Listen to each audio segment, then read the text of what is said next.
On va parler aujourd'hui de Docs.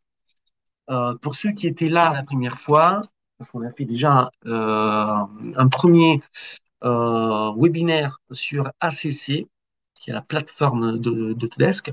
Là, on va plutôt se concentrer sur un des modules.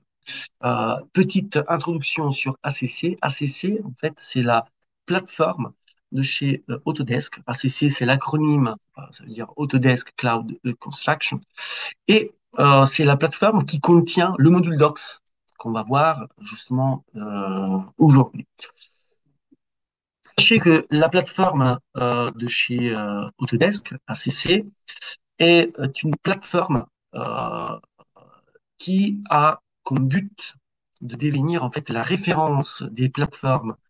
Ah, je vais utiliser le terme collaboratif, mais pas que, dans le monde du bâtiment au niveau mondial. Alors, quel est le gros avantage de la plateforme ACC par rapport, par exemple, à d'autres plateformes? Avec cela, je ne veux pas dire que les autres ne sont pas performantes, au contraire. Vous connaissez peut-être la plateforme Dalux pour la gestion du chantier. Vous connaissez la plateforme collaborative Croquis. Vous avez travaillé peut-être avec d'autres plateformes collaboratives comme COBIM ou BIMSync, qui est plutôt concentré sur les Clash, Catenda, etc. Et chacune de ces plateformes a, comment dire, elle a ses propres spécificités et elle a été bien développée pour répondre en fait à un besoin. Talux, c'est pour la partie chantier, BIMSync, c'est pour la partie clash, Conquis, c'est pour la partie purement collaboration, etc. Le but en fait d'Autodesk est d'avoir une seule plateforme qui puisse en fait permettre aux utilisateurs de déposer la donnée toujours au même endroit et avec les différents modules, pouvoir accéder à la partie chantier, à la partie collaboration, à la partie purement en fait EDC, ECD, pardon, etc., etc. Aujourd'hui, c'est un travail avec plusieurs plateformes. Moi, personnellement, dans mes projets, ça m'arrive de plus en plus en fait d'avoir une plateforme collaborative à l'ancienne, on va dire, et une autre plateforme. Souvent, c'est une plateforme pour la gestion documentaire, gestion électronique documentaire, une GED, qui permet en fait d'archiver, de répertorier de façon précise, selon une norme qu'on peut mettre dedans, les fichiers qu'on dépose, qu'on n'a pas souvent dans des plateformes collaboratives type cookie. Du coup, on est obligé de prendre la donnée, de la mettre sur plateforme, et la même donnée, de l'archiver de façon correcte en fait sur une autre plateforme. Les deux plateformes n'ont pas la même base de données et ne partagent pas la même logique. Une plateforme collaborative est faite pour collaborer. Et souvent, en fait, ces boîtes à plans ne sont pas faites pour collaborer, c'est plutôt pour archiver. Voilà. Autodesk Cloud Construction Cloud est, à mon avis, selon ce que Autodesk imagine, la solution, en fait, un petit peu à ce problème majeur. En plus, voilà, vous allez voir qu'il y a plein d'outils qui sont hyper performants.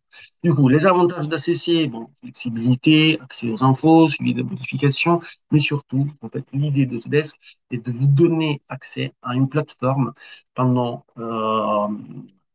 toute la durée du projet. C'est ça vraiment en fait le but de cette plateforme. Et c'est comme ça que vous devez idéalement voir ACC, pas juste comme un module qui répond à un besoin, mais comme une plateforme capable de résoudre toutes ou la plupart, je ne vais pas dire que c'est toutes les problématiques qu'on a dans la collaboration lors d'un projet de bâtiment, mais je reviens sur le slide d'avant. Bah, du coup, en fait, la plateforme permet de répondre à la partie de collaboration, à la partie de maîtrise, à la partie chantier, à la partie purement en fait gestion de documentaire, à la partie gestion de patrimoine. Il y a un autre outil qui permet de gérer toute la partie des, euh, des dépenses, mais liées principalement à l'organisation du chantier. Vous voyez, et tout concentré sur dans la même, on va dire, environnement commun, qui représente en fait la même base de données. La plateforme ACC a plusieurs modules Et là, par exemple, vous voyez en rouge, en vert, en violet, ces différents modules. Et dedans, en fait, vous voyez un petit peu les fonctionnalités que la plateforme que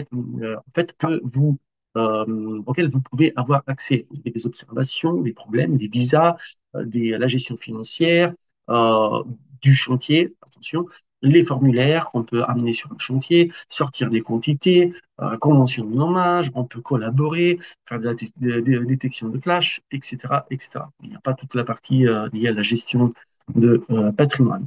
Du coup, c'est vraiment en fait, une plateforme qui est, qui est imaginée en fait, pour ce type de travail.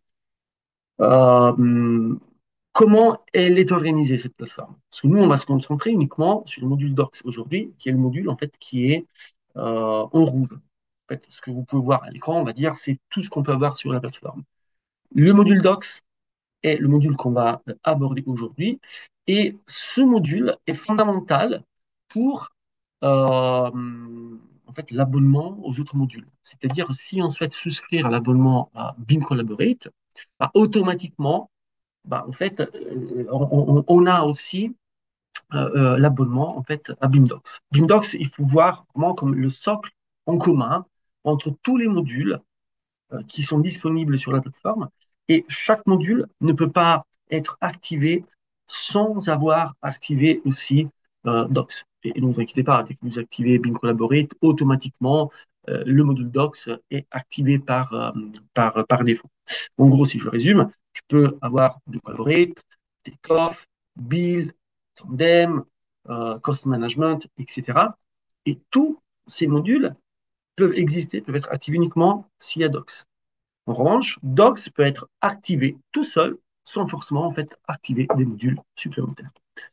Euh, c'est une plateforme du coup APC qui va vous permettre de travailler depuis n'importe où avec une intégration très poussée avec les outils Autodesk, principalement avec Revit, Civil 3D, AutoCAD, mais il y a aussi de l'intégration avec Inventor, avec Navisworks, que j'utilise souvent. Une gestion centralisée des données et surtout, vous avez des applications pour portable, pour tablette, pour amener en fait le contenu de votre plateforme collaborative bah, sur le chantier, par exemple, si vous en avez besoin. Moi, je l'ai téléchargé, je l'utilise et ça fonctionne plutôt pas bien, pas mal. Il y a des petites choses que vous ne retrouvez pas parce que l'application n'est pas forcément la copie conforme de ce que vous avez sur la plateforme, mais ça fonctionne. On peut prendre des photos sur le chantier, on peut faire des formulaires, on peut les utiliser, on peut les remplir, on peut faire signer les personnes. Et bon, ça, c'est une information parce que on va pas le voir. Et dernière chose, avant de passer aux choses sérieuses, c'est que cette plateforme, en fait, contient un tableau de bord. Alors, vous allez me dire, ouais, bon, un tableau de bord. Je trouve qu'un tableau de bord, c'est hyper utile parce que vous avez en fait un résumé de toutes les actions, des tâches à effectuer, des problèmes qui vous ont été attitrés, des plans, des maquettes, après voilà, l'adresse, la météo et plein d'autres choses. Vous pouvez avoir en fait une barre avec l'avancement, l'état d'avancement de votre chantier que vous pouvez mettre à jour, que les autres peuvent mettre à jour et que vous pouvez suivre. En gros, en fait, vous avez un tableau de bord qui va vous permettre, du coup, d'avoir une vision globale. Après, vous pouvez cliquer facilement sur la tâche, sur le problème, sur l'annotation, pour que vous puissiez être amené directement, en fait, à la tâche, à l'annotation qui vous a été attitrée. Alors, bien sûr, le tableau est modulable. Vous pouvez rajouter les informations que vous voulez. Et surtout, les informations que vous allez afficher sont en fonction aussi des modules auxquels vous êtes abonné. Si vous n'êtes abonné qu'à Docs, bah, vous pourrez remonter uniquement les informations qui sont en lien avec ce module-là. Vous n'aurez pas toutes les informations liées à la partie chantier. Autodesk Docs, du coup, c'est le socle en commun. Et pourquoi, en fait, il faut collaborer aujourd'hui à travers une plateforme cloud? Alors, il y a plusieurs raisons. Vous l'avez sûrement remarqué, il y a des obligations liées au BIM qui, en fait, vous poussent de plus en plus à utiliser des plateformes collaboratives. L'explosion de la donnée. Aujourd'hui, si vous avez un projet BIM et vous devez échanger des maquettes de façon régulière, hebdomadaire avec vos co-traitants, bah, c'est compliqué. parce que les maquettes ne font pas le poids des DWG. Vous allez vous retrouver avec plusieurs centaines de mégas, voire gigas, ça dépend des projets. Des projets où j'ai 30 et plus maquettes, du coup, c'est pas 1 giga, c'est plusieurs gigas. Et honnêtement, sans plateforme, ça aurait été un cauchemar. On voyait tout ça à tout le monde, via VueTransfer ou via d'autres plateformes qui aujourd'hui, en fait, limitent beaucoup le temps pendant lequel les données sont accessibles. Et du coup, la plateforme permet de faire ça.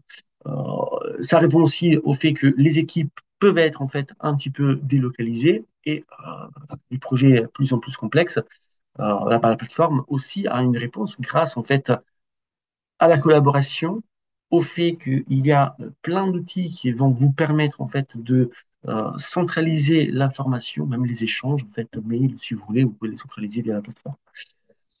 Je pense que pas tout le monde sait, c'est que on a cette idée que Docs est un module qu'il faut souscrire, qu'il faut payer à part. Sachez que il est déjà intégré dans votre AOC collection. Du coup, si vous avez l'AOC collection, n'hésitez pas à aller dans votre gestionnaire des licences, connecté sur autodesk.com.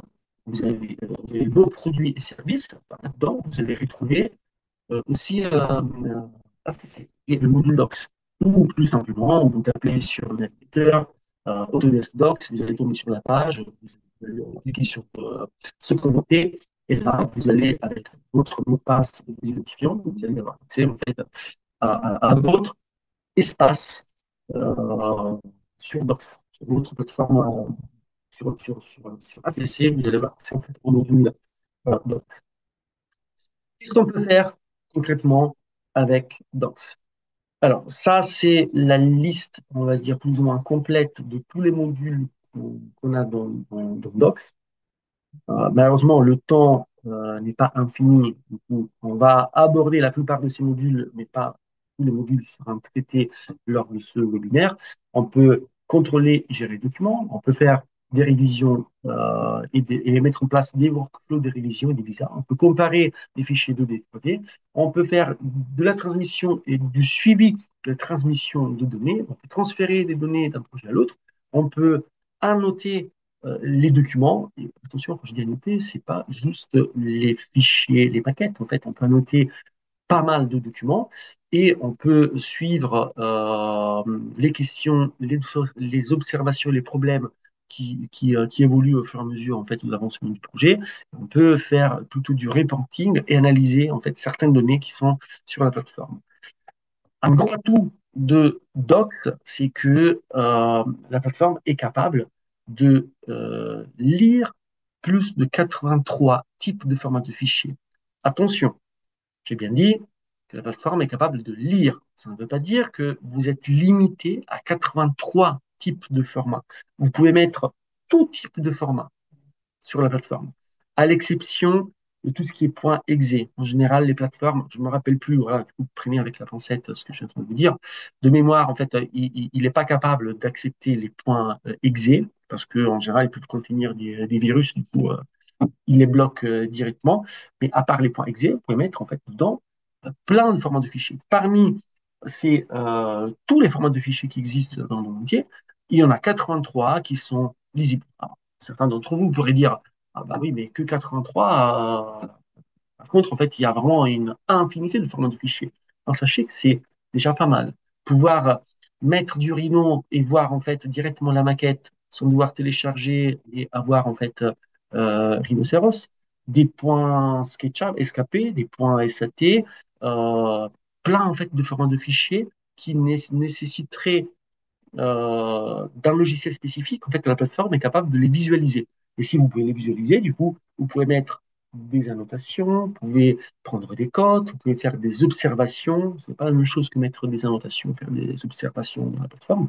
Du coup, c'est vraiment très performant. À titre de comparaison, si vous prenez n'importe quelle autre plateforme collaborative existante aujourd'hui sur le marché, elles sont toutes capables de lire de l'IFC, mais pas forcément du DWG. Peut-être certaines, oui. Pas forcément du SketchUp, pas forcément du RVT, pas forcément du Rhino. En général, les plateformes fonctionnent avec l'IFC. Et bien sûr, après, il y a plein de formats de fichiers comme les JPEG, les Excel, les Word, les PDF qui sont consultables. Mais à part ces 5, 6 formats de fichiers, allez, une dizaine, on est loin en fait des 83 formats de fichiers proposés par la plateforme d'Autodesk. Vu que c'est une plateforme collaborative et il y a plusieurs personnes qui vont collaborer dedans, on a plusieurs niveaux en fait de gestion des utilisateurs, des rôles et des droits d'accès. On va dire, il y a un premier niveau de gestion des droits qui est en fait l'account admin. C'est l'administrateur du compte qui a la possibilité en fait d'inviter, de créer des sociétés, de créer des rôles, d'associer des personnes en fait à des rôles, d'associer les personnes à la société et de attitrer une personne à un projet. Deuxième niveau, vous avez, je passe ça, euh, on a en fait une gestion des droits par projet. C'est-à-dire que il y a des personnes qui sont attitrées à un projet via le gestionnaire de compte. Et parmi ces personnes, en fait, on peut aussi déclarer en fait un administrateur du projet. Et lui, en fait, il sera capable de gérer les droits de toutes les personnes qui sont dans le projet. Comme vous pouvez le voir, il y a des droits, il y a la visibilité, visibilité plus publication, visibilité plus publication, plus édition, plus contrôle de certains outils, etc. D'ailleurs, il est libre d'associer les droits aux personnes qui sont dans la plateforme. En revanche, il aura ses droits uniquement dans le projet dans lequel, en fait, il a été désigné comme administrateur du projet. C'est-à-dire, il ne pourra pas remonter, il n'aura pas les droits qui sont au-dessus, qui sont liés vraiment au gestionnaire du compte. Il y a d'autres niveaux de gestion parce qu'en fait, la plateforme vous permet de peaufiner en fait vraiment les droits d'accès des utilisateurs. Par exemple, je reviens en arrière, là, vous voyez, il y a des rôles, il y a des autorisations, après, en fait, il y a des outils qui sont là. Ça veut dire quoi? Alors, les rôles et les droits d'accès par rapport aux rôles, c'est un petit peu ce que je vous ai dit de façon générique, mais on peut aller plus loin. C'est-à-dire, si j'ai accès au module Build parce que je paye l'abonnement, parce que j'ai un autre projet et je travaille sur Build, et je suis invité à rejoindre en fait une autre équipe de projet qui travaille sur la plateforme ACC et qui a mis en place aussi le module Build pour la gestion du chantier. Ah bah, en fait, c'est pas parce que j'ai l'abonnement à Build que je vais pouvoir accéder en fait au module Build du projet dans lequel j'ai été invité. C'est-à-dire que là, l'administrateur du projet sera capable en fait de dire ah bah non, en fait, bah, la personne concernée, même si elle peut, parce qu'elle a les accès, bah, je ne veux pas lui donner accès à Build, à Takeoff, à Cost Management. Je veux qu'il accède uniquement à Docs et à BIM Collaborate Pro. Design Collaboration, Model Code. Voilà. En fait, on peut aller vraiment très loin dans la gestion des utilisateurs et même encore plus loin. C'est-à-dire que chaque module contient des fonctionnalités et sur certaines fonctionnalités, je peux dire si un tel qui a accès à Build, par exemple, peut avoir accès ou en tout cas, même s'il a accès, peut modifier et éditer, par exemple, les formulaires. Je peux choisir, par exemple, si un formulaire du module Build peut être créé par un utilisateur ou il y a des utilisateurs qui peuvent uniquement utiliser les formulaires. C'est-à-dire que vraiment, je peux aller très loin dans le réglage. Et après, bien sûr, pour ceux qui sont en train de se poser la question, je peux mettre des droits d'accès sur tout type de dossier ou de fichier. Je peux dire un tel peut accéder à tel fichier, mais pas à tel fichier, à tel dossier, mais pas à tel dossier. Je peux le faire par utilisateur, je peux le faire par société, je peux le faire par rôle. Voilà, vous avez vraiment une très grande souplesse à ce niveau-là. Autre chose, en fait, qui est hyper importante, j'aurais dû le dire avant, mais dans le slide, je l'ai mis un petit peu plus loin dans la présentation, c'est le stockage. En fait, quand vous souscrivez à un abonnement Docs, vous avez un stockage illimité. Alors, bien sûr, ce n'est pas illimité dans la réalité. Vous pouvez bien imaginer qu'il y a des serveurs physiques avec des disques durs. Mais dans l'offre, ils vous disent, bah, vous pouvez stocker tout ce que vous voulez. Alors, vous avez quelques petites limitations, comme par exemple, un fichier PDF ne peut pas avoir plus que 2000 pages. Vous ne pouvez pas avoir en fait plus de 1000 attributs personnalisés par objet. Vous ne pouvez pas déposer des fichiers dont la taille maximale est supérieure à 5 Tera. Bon, moi, personnellement, je peux arriver jusqu'à 2 Tera. Mais 5 Tera, c'est énorme. Peut-être dans quelques années, ça sera trop petit, 5 Tera. Ils vont augmenter la taille, la limite. Mais bon, pour l'instant, vous avez quelques limitations. Mais en fait, si vous voyez les limitations, c'est quand même très haut. On peut dire que vous pouvez presque tout faire. Quand vous créez un projet, voilà, par exemple, je suis là. Sachez que, à part les outils que vous allez trouver dans le module, il n'y a rien. Il n'y a pas d'arborescence. Il n'y a pas de règles. Il n'y a pas de droits qui sont affectés. Ça veut dire que dès qu'on démarre, il faut configurer la plateforme. Il faut créer les dossiers dans les dossiers, enfin, il faut créer l'arborescence. Il faut ajouter les personnes. Il faut donner les droits d'accès si c'est à la totalité de la plateforme, uniquement à certains dossiers. À certaines fois, on peut donner des droits d'accès, comme je vous ai dit, à des fonctionnalités. Par exemple, là, j'ai la fonctionnalité qui s'appelle problème. Bah, en fait, je peux visualiser les problèmes, je peux en créer, je peux les modifier, je peux gérer tout le module. Bah, je peux en fait peaufiner tout ça. Tous ces réglages, en fait, on peut éventuellement, on n'est pas obligé, on peut en fait les enregistrer dans un gabarit de projet. Le gabarit de projet, ce n'est pas juste un gabarit d'arborescence du projet, comme c'est écrit. En fait, le gabarit vous permet, oui, bien sûr, de créer une arborescence standard, mais aussi, si vous avez en fait toujours deux, trois personnes qui travaillent avec vous et vous savez que telle personne en fait a tel droit sur tel dossier, tel dossier, tel dossier, droit sur telle fonctionnalité, en fait, vous pouvez tout paramétrer. Et dès que vous utilisez le gabarit concerné, vous allez en fait avoir les personnes qui vont être invitées, les personnes qui vont avoir les accès déjà pré-réglés, les personnes qui vont avoir droit à utiliser certaines fonctionnalités déjà préfaites dans le gabarit. Et c'est très pratique si vous faites des projets récurrents et vous êtes amené en fait à devoir créer souvent en fait des nouveaux projets parce que ça peut prendre du temps, la création et le paramétrage de tout ça. Même si c'est, je sais pas, 2 heures en moyenne, bah, c'est 2 heures de gagné. Voilà.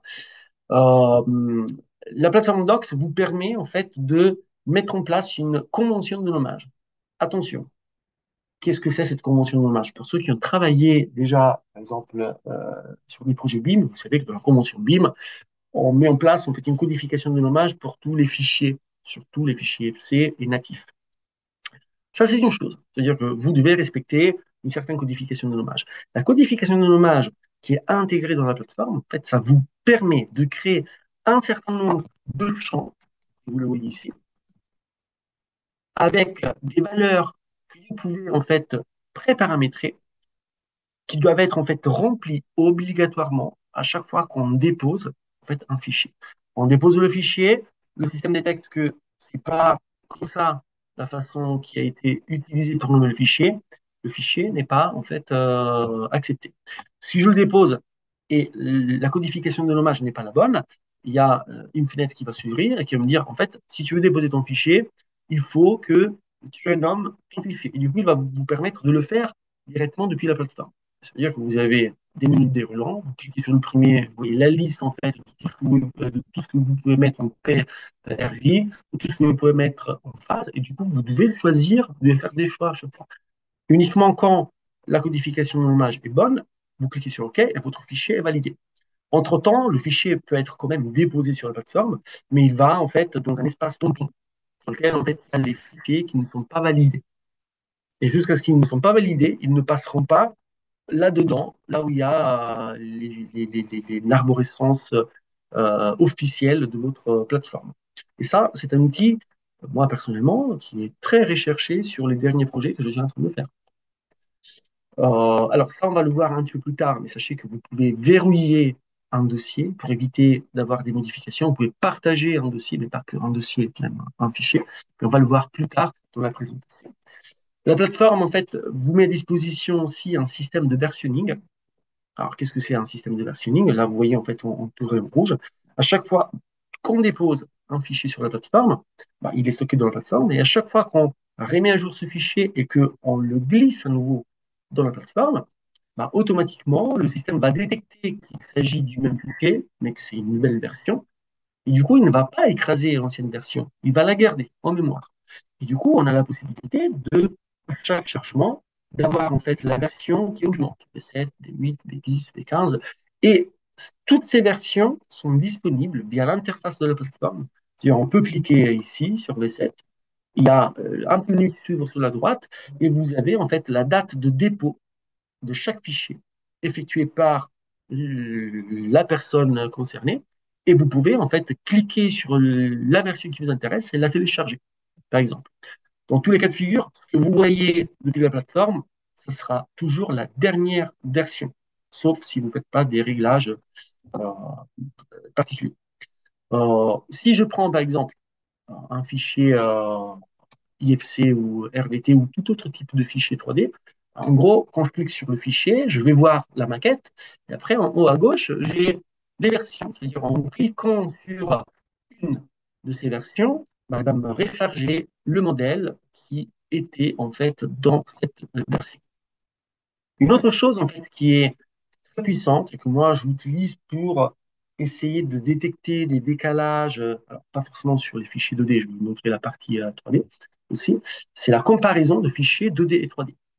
En gros, ça fonctionne comme ça. Il y a une petite vidéo, je vous invite à suivre. Vous savez qu'un fichier a deux versions. Alors, petite précision, en fait, euh, la comparaison entre deux fichiers 2D et entre deux fichiers 3D, c'est concrètement, c'est entre deux versions du même fichier. Vous avez un fichier DWD, DWG qui a été mis à jour ici. En fait, on est à la version 2, c'est-à-dire il y a deux versions. Vous voulez savoir en fait ce qui a changé entre la version 1 et la version 2. Bah, en fait, on peut, du coup, dans ce cas de figure, prendre le fichier, sélectionner les versions concernées, et s'il y a 10 versions, on peut choisir deux versions parmi les 10. Et du coup, bah, l'outil nous montre soit avec une superposition les deux, soit avec cette barre. En fait, on peut glisser de droite à gauche et il nous montre en fait les différences. Là, bien entendu, on va aller plus loin, mais plus proche. Bon, là, l'exemple, c'est juste qu'on a pivoté un petit peu le modèle. Donc, le modèle, vous voyez concrètement les différences. Même chose, on peut l'avoir dans Revit. Alors, on va le voir plus tard aussi, parce que j'ai un autre endroit, en fait, où on va reparler de ça. Mais sachez que avec les fichiers RVT, je change et je reviens en arrière, en fait, on peut sélectionner deux modèles. On peut choisir les vues 3D de la version 1 et la version 2 de ces deux modèles-là. Et en fait, l'outil va nous ressortir en fait, ce qui a été modifié, ajouté ou supprimé. Si je reviens sur la, ce slide-là, en fait, ce que peu de personnes en fait connaissent, c'est que si on travaille avec des fichiers RVT, les fichiers RVT peuvent embarquer aussi les vues et les feuilles de présentation. Ça veut dire que là, à l'écran, n'oubliez pas en fait, parce que vous voyez ici, et, suivez plutôt en fait mon raisonnement. Si j'insère en fait des fichiers RVT qui contiennent aussi dans lesquels en fait on a publié, parce qu'en fait il faut le faire, c'est une publication qu'il faut faire, dans lesquelles on a publié certaines vues et certaines feuilles, on peut, en cliquant sur les maquettes, accéder aux présentations et superposer la présentation de la version 1 et la présentation de la version 2. C'est-à-dire c'est la feuille avec le cartouche, etc. Ça, en fait, c'est très puissant. Parce qu'on souvent, on pense que si on utilise des fichiers 3D, on ne peut que comparer de la 3D. Alors, c'est vrai, sauf pour Revit. Pour Revit, vous avez la possibilité de comparer aussi les vues, la vue rez-de-chaussée de la version 1 avec la vue rez-de-chaussée de la version 2. Et vous allez voir, en fait, du coup, un affichage 2D avec, en fait, les éléments qui ont été modifiés, déplacés ou supprimés. Alors, faites attention quand même, parce que quand vous allez vous retrouver avec ce type d'affichage, euh, il faut savoir que, oui, là, il n'y a pas de doute, il y a des nouveaux objets. Et sachez que quand on fait des modifications sur une maquette, on ne fait pas souvent une modification en déplaçant un objet. Imaginez, j'ai une porte que je dois déplacer de gauche à droite. Je commence à déplacer la porte, bah, j'ai des erreurs. Je pourrais avoir des erreurs. Du coup, qu'est-ce qu'on fait? On supprime la porte et on la met de l'autre côté. Pour nous, c'est une modification, mais pour le système, cela ne va pas être vu comme une modification. Vous allez voir, en fait, un objet supprimé et un objet modifié. Et même ce type de modification, si vous aviez attaché sur la porte des commentaires, bah, les commentaires vont disparaître aussi. Parce que pour la plateforme, ce n'est plus le même objet, même si dans la réalité, oui. Bon, voilà. Du coup, il y a quand même des petites limitations. Vous avez la possibilité de installer le desktop connecteur. En fait, le desktop connecteur va vous permettre d'avoir ça qui va se rajouter dans votre explorateur Windows pour que vous puissiez accéder à une partie ou à la totalité des projets que vous avez sur la plateforme sans devoir à chaque fois télécharger le fichier, le mettre sur votre ordi, l'ouvrir avec Revit, avec AutoCAD, avec le logiciel que vous voulez. Voilà, en fait, si vous avez, imaginez que vous travaillez avec Rhino, vous avez un fichier Rhino, bah, en fait, vous allez là-dedans, vous cliquez deux fois, il y a Rhino qui s'ouvre et vous travaillez en fait dans Rhino. Quand vous allez enregistrer, bah, le fichier va s'enregistrer ici, mais en fait, à cet endroit-là, tout ce qui est dedans est synchronisé en temps réel avec la plateforme. C'est-à-dire que si je rajoute un fichier ici, je vais retrouver en fait un fichier sur la plateforme. Si je mets à jour un fichier depuis là, je vais mettre à jour en temps réel en fait un fichier sur la plateforme.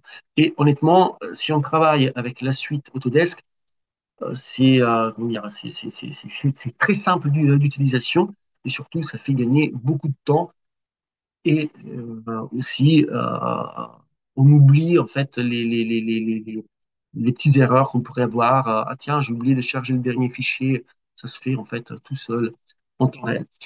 On peut via la plateforme en fait naviguer et visualiser les fichiers.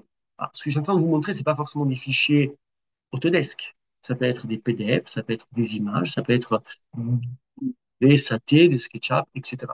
Mais on peut aussi naviguer dans des fichiers RVT. Du coup, c'était un petit peu ce que je vous disais tout à l'heure.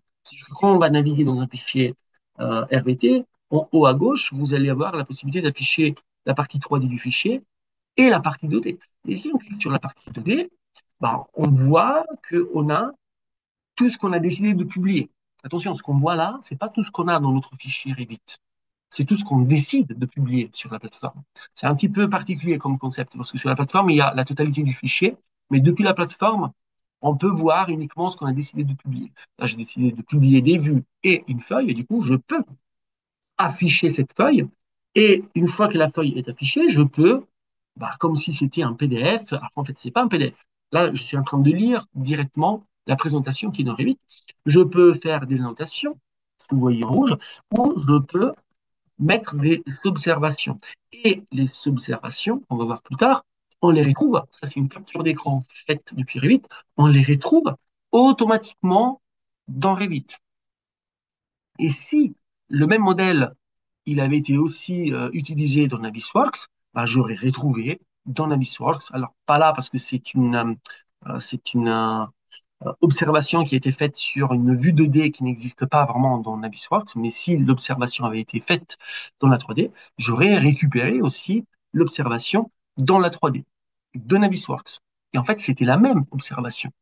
Ben, on va le voir plus tard parce que ça, c'est aussi un point hyper important. On peut annoter.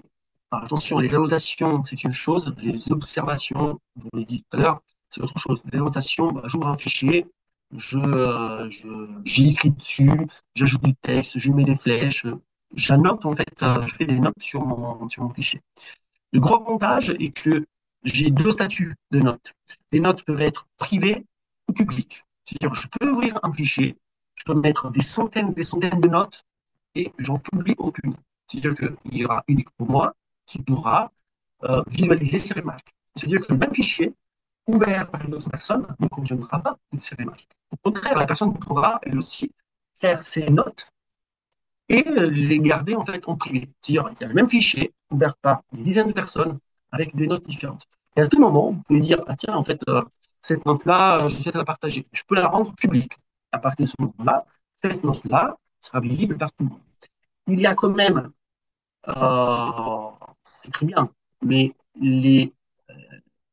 les notes, en fait, tout ce qui est annotation, reste sur la plateforme. C'est déjà très bien parce que tout le monde peut y accéder, tout le monde peut les voir, mais on n'est pas capable aujourd'hui de les récupérer, par exemple, dans Revit. Vous voyez, en fait, j'ai fait une note ici. Vous voyez, en fait, tout ce que vous voyez en rouge. Par contre, je vais dans Revit, je ne le vois pas. C'est pour ça que si vous avez des informations importantes à partager comment dire, entre personnes qui travaillent activement sur la maquette, moi, ce que je conseille, c'est de passer plutôt par les observations. En gros, vous pouvez annoter. Vous avez une pastille qui se place et vous mettez des notes dedans. Vous allez écrire ce qui ne va pas, etc. Et cela, vous pouvez le récupérer du coup, dans Navisworks, dans Revit, dans AutoCAD, etc. Et du coup, qu'est-ce que c'est les observations? La gestion des observations qui s'appelle concrètement problème dans, dans le module Docs. C'est une autre fonctionnalité du module Docs.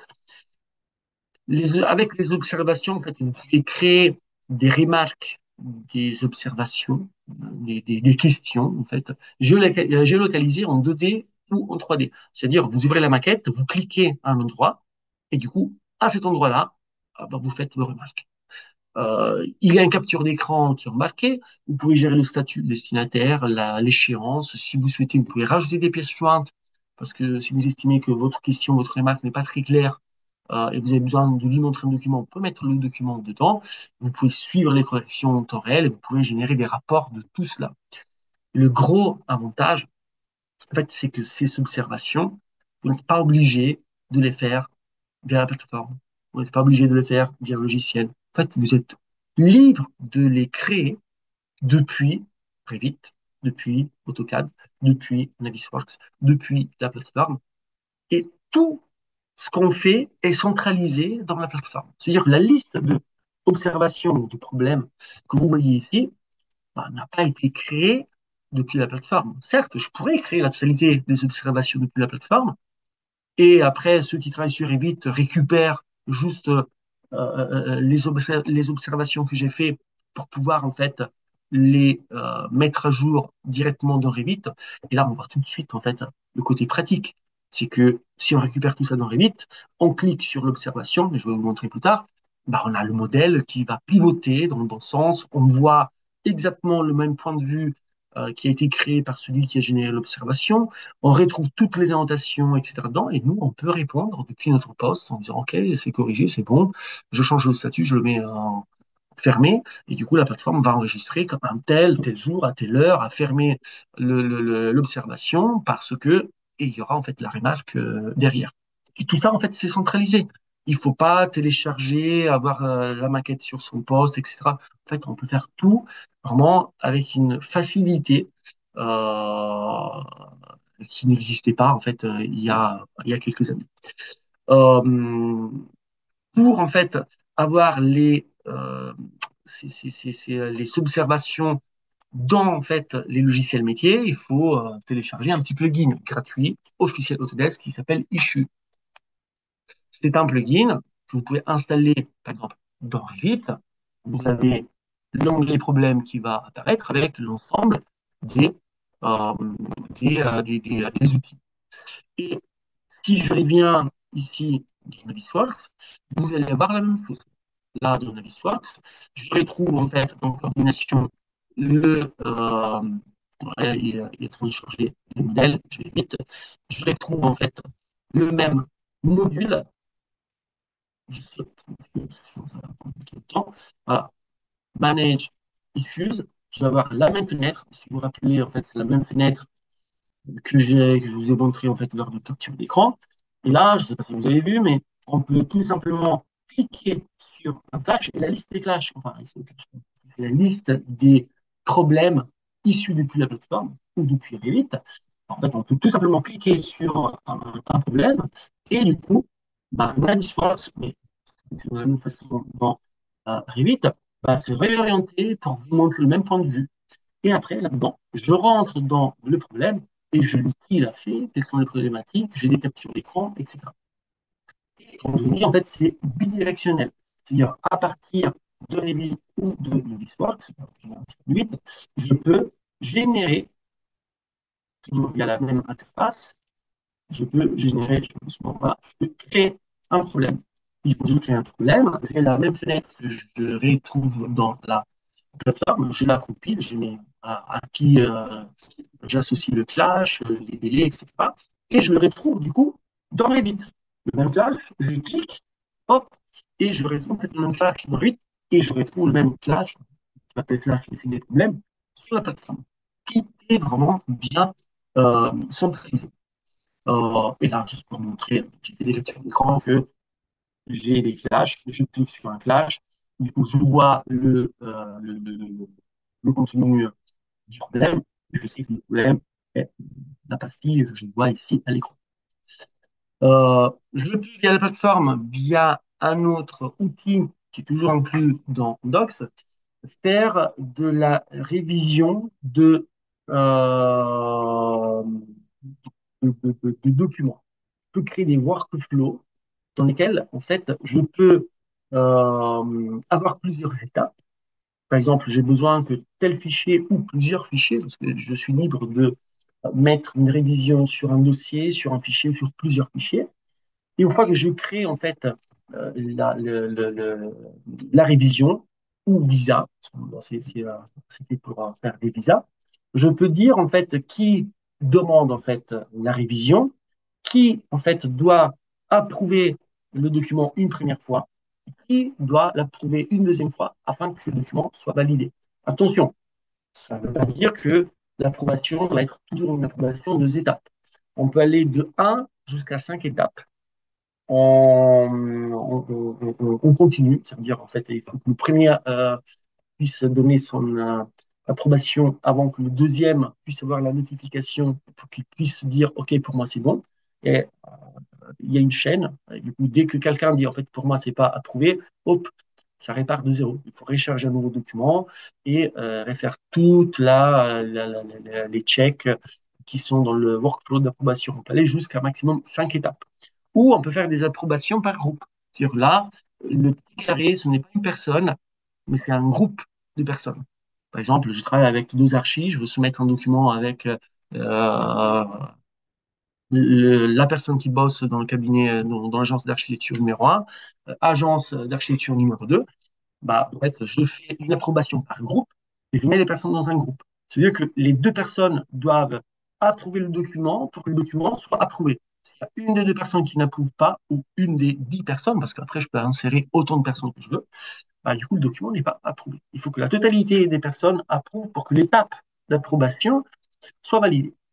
Et après, j'ai le suivi. Je sais qui a fait quoi. J'ai des notifications qui me disent, en fait, Antonio l'a approuvé, on est en attente d'un tel. Je peux voir, en fait, un tel, s'il est dans les temps. S'il l'a pas fait, je peux envoyer des relances, etc. Voilà. Je peux créer des bordereaux de transmission aussi. Ça, c'est encore un autre outil. Qu'est-ce que c'est les bordereaux de transmission? En fait, je peux faire. Alors, je ne veux pas utiliser le mot package parce que vous allez voir, il y a un outil package, mais c'est comme si vous faites une boîte et dedans, vous allez mettre en fait les fichiers que vous souhaitez envoyer de façon officielle. Imaginez, vous avez dans votre plateforme, là où il y a l'arborescence, vous avez les maquettes dans un dossier, vous avez les plans de WG dans un autre dossier, les notices techniques ailleurs, et en fait, il faut rendre une phase. Il faut en fait mettre toutes ces informations dans un rendu officiel. En fait, vous pouvez créer un bordereau de transmission, par exemple. Vous pouvez par exemple, là, j'en ai un qui est déjà créé. Je rentre dedans. Je peux rajouter tous les fichiers que je veux et je rajoute les personnes, les destinataires aussi, pour dire en fait, je m'adresse à telle personne et telle personne, et je publie en fait mon bordereau de transmission. Mon bordereau de transmission, il est publié ici. Les personnes concernées notifiées, et surtout, chose à retenir, c'est que le bordereau de transmission, une fois qu'il est créé, vous ne pouvez plus le modifier, vous ne pouvez pas le supprimer. Ça restera là pour toujours. En fait, c'est vraiment un dépôt officiel. Et en plus de ça, vous pouvez suivre en fait l'avancement. Vous pouvez savoir si les personnes avec qui vous avez transmis cet ensemble de documents à consulter déjà en fait la page, parce qu'en fait, il va y avoir une notification qui va lui permettre d'accéder à ce que vous voyez à l'écran, et si en fait la personne a téléchargé. Du coup, là, vous voyez très bien qu'il y a les fichiers et surtout, il y a le suivi des destinataires qui a téléchargé, qui a consulté, etc. Les packages ressemblent en fait au bordereau de transmission, mais là, en fait, c'est légèrement différent. C'est-à-dire que là, vous cliquez sur des dossiers, sur des fichiers, et vous en faites des packages. En fait, les packages, vous pouvez les voir comme des fichiers zip, en fait, dans lesquels vous mettez vos fichiers. La différence, c'est qu'un package, quand vous avez des packages, bah, peuvent être supprimés à tout moment. L'autre différence, c'est que quand je rentre dans un package, je suis libre, voilà, vous voyez, de rajouter d'autres fichiers si je le souhaite. Du coup, vraiment, un package, vous le créez, mais ce n'est pas quelque chose d'officiel. Il peut être modifié par la suite, il peut être supprimé, etc. Et il peut être utilisé pour être partagé. Imaginez, vous avez un package de certains fichiers et c'est compliqué de dire aux personnes, en fait, tel fichier dans tel dossier, tel fichier dans tel dossier. Ben, vous prenez les fichiers, vous faites un package. C'est-à-dire que ce que vous voyez là-dedans, ce n'est pas en fait une copie, c'est juste des liens vers en fait les fichiers qui sont archivés ailleurs. Et la personne en fait va recevoir le package et pourra en fait avoir accès à tous ces fichiers sans devoir en fait aller se balader dans la plateforme avec le risque de choisir les mauvais fichiers. Et en fonction des droits, on a la possibilité d'ajouter des fichiers supplémentaires ou pas. On a la possibilité de verrouiller en fait des packages. On a la possibilité de, je ne suis pas administrateur de projet, je ne peux pas ajouter des fichiers dans les packages créés par les autres, mais uniquement dans les packages que j'ai créés moi-même. En fait, on a la possibilité de peaufiner tout ça. Et si vous regardez, en fait, il y a aussi les versions des fichiers. Ça veut dire que, imaginez de publier en fait un package aujourd'hui et que la semaine prochaine, bah, ce package est toujours actif, mais il y a eu une mise à jour de la maquette. Du coup, quand j'accède au package, j'ai une notification qui me dit bah, attention, en fait, le package a été publié avec la version P4 de ce document-là. Mais sache qu'il y a des nouvelles versions.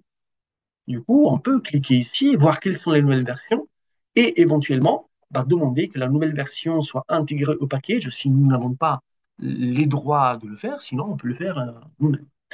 On a aussi les statuts des révisions. Si ce document-là, en fait, a été mis dans un package et il a été envoyé aussi, il doit être visé par quelqu'un, et une semaine plus tard, en fait, ça tombe qu'il a été rejeté. Bah, vous allez voir en fait ton package, même s'il a été édité une semaine avant, vous allez voir en fait le statut des révisions sur les fichiers. Comme ça, en fait, quand vous allez télécharger un package, vous savez que ça c'est pas le bon fichier parce que il a été approuvé, que ça il y a une nouvelle version. Et du coup, vous pouvez soit contacter les personnes qui peuvent en fait vous mettre à jour le package, soit le faire vous-même. Et du coup, c'est très pratique. Les packages ne peuvent pas, attention, être envoyés en dehors de la plateforme.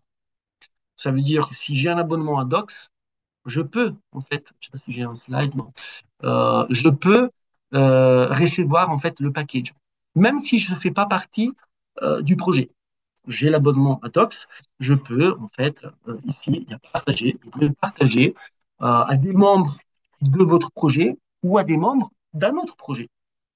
Du coup, si vous avez Docs, vous pouvez partager les packages. Par contre, si vous n'avez pas Docs, vous ne pouvez pas en fait envoyer ça à quelqu'un qui n'a pas d'abonnement. En revanche, vous pouvez faire aussi une autre chose.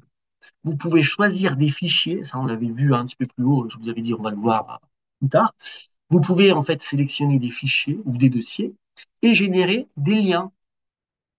Et ces liens-là, vous pouvez soit les partager entre tous les membres du projet, vers les membres d'un autre projet, ou à tout type d'utilisateur disposant du lien. Ça veut dire en externe. L'utilisateur ne doit pas être forcément quelqu'un qui a un abonnement Docs. C'est-à-dire que vous pouvez créer un lien du dossier APS et l'envoyer sous forme de lien qui va se générer. Je ne vous l'ai pas montré, en fait, il faut que je clique sur envoyer, va me générer le lien, etc. Et ce lien-là, en fait, je peux le copier-coller ou je peux mettre directement le destinataire ici. Comme ça, le destinataire va être notifié.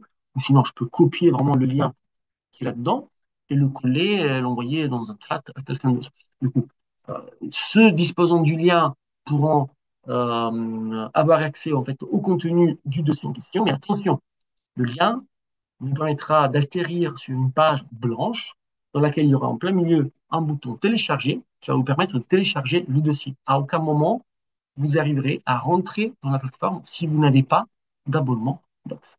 Et dernière chose, vous avez la possibilité de mettre une date d'expiration. C'est-à-dire si aujourd'hui, ça devient de plus en plus compliqué avec les outils WeTransfer qui est limité à 3 jours, il y a d'autres plateformes qui permettent en fait de faire des packages de fichiers. Voilà, vous l'avez directement intégré dans la plateforme. Et surtout, vous pouvez mettre en fait un échange sur 2 ans. Comme ça, en fait, vous savez que le fichier pour les prochains 2 ans, en fait, il est toujours disponible. Merci beaucoup pour votre attention. Alors, je vous souhaite une très bonne journée. Merci à vous tous d'avoir été présents. Ça fait plaisir. Et je vous dis à très bientôt.